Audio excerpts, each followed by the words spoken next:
Hey guys, this is Eric Tarr for theproaudiofiles.com. This is a follow-up video to a tutorial that I made previously about level matching while you're mixing.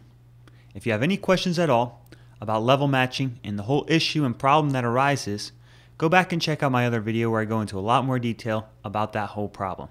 Well, in that previous video, I came up with kind of a trick or a plugin hack or a way of jimmy rigging maybe a plugin that you already have in your arsenal to do automatic level matching for you. Now, it wasn't the most accurate or precise way of doing it, but for the most part, it worked pretty well. And the way that I came up with is to use the Waves Vocal Writer plugin, where I would bring in the unprocessed signal through the sidechain input, have the plugin analyze it, and then insert the Vocal Writer plugin actually after my signal chain of processors, whether that's a channel strip, compressor, equalizer, any kind of plugin you want to use that's going to change the level. If you do things like do an EQ boost in the low end or cut it, that's going to affect the output level, overall output level.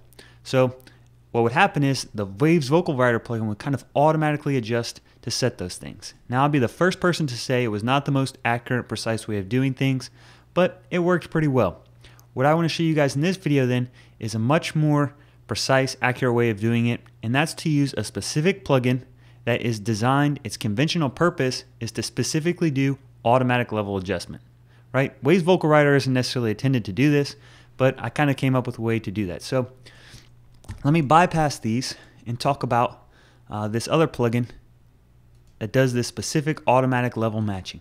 This plugin is called the Perception plugin, and it's put out by a company called Meterplugs. I definitely encourage you guys to check out their website, and specifically this plugin is awesome. It has several features to go along with this whole idea of level matching and A-Bing things back and forth that make it very, very useful. Now, a lot of people like to use it for mastering. However, I think that it's also just as useful for mixing. So this plugin, there's actually two parts of it. There is the source and there is the controller. And the way that this has to work is you have the source plugin inserted before your whole signal chain or whatever processor you're going to use.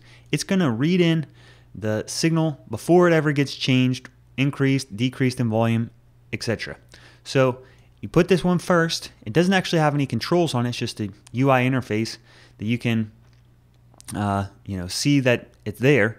And it's going to read in the important information before anything gets processed, and it's going to send it over here to the controller plugin that's going to actually do level matching and stuff like that. So as an example, let me go ahead and start playing back some audio through my equalizer right here. Boost up the low end on this kick drum so that besides just increasing the low frequencies, I'm also going to increase the overall level.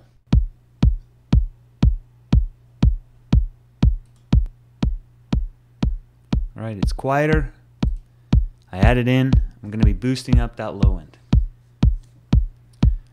You can see that the Perception plugin is already starting to read in and say, all right, there's a level difference between pre and post effect that can be balanced. One thing that I've noticed though is when I start to do this balance right off the bat, it's going to give me some warning that says you need to think about whether you want to increase the gain by this much. So for now, I'm going to actually say no and come back to this. The thing that I've noticed is that my reference level should actually be adjusted. Now, I'm first just getting used to working with this plugin, but I think that you need to pay attention to things like your reference level, whether you're mastering and you have a higher reference level, or whether you're just mixing, like an individual instrument, you have a lower reference level. So it said before there was a problem with maybe 11 dB, so as I'm just experimenting with this plugin, I'm going to go ahead and back off my reference by 11 dB down to 27. Okay, click OK. That's fine. Now I'm going to try this again. Have it look at this. Right. And you can refresh this. It takes a second to read in the different levels and calculate what it has to change. Now I'm going to click balance. You'll see that now the level A-B back and forth is going to be much more similar. Now if you want to listen to it, another thing you can do is click this bypass effects right here.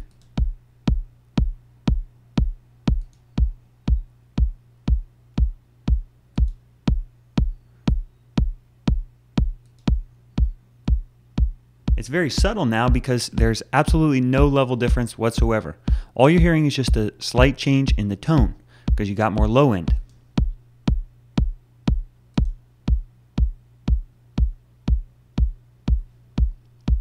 Additionally, you can make a whole separate change. Cut the low end. If I refresh this, it's going to say, okay, needs to be a change in the level. It's too quiet right now. Click. It's fine. Bring it up. So now we have a kick drum that's been balanced, has the same level. This is the unprocessed one. This is one where I've cut the low frequencies. So hopefully even this simple demonstration of this plugin shows you how powerful and useful it can be. Apart from just allowing you to balance the level, the whole feature of bypassing the effects is enough for me to think this plugin is useful, because so many times when I'm mixing, maybe I'll have 3, 4, 5 plugins in a row. I have a full signal chain that's going on. What I want to do is A/B back and forth, completely unprocessed with completely processed. This button right here of bypassing the effects allows you to quickly change just back and forth between unprocessed and the entire signal chain together. So that's very useful. And whether you're a mixing engineer or mastering engineer, this kind of plugin, it's kind of a utility plugin, very unique kind of plugin, but I think that it can be very useful, especially if you want to get into a lot of the details and focus on all those intricacies in your mix or master. So that's all I've got for you. Check out this plugin. There's probably a lot more features that even add to the utility of the plugin as well. Until next time, take care, guys.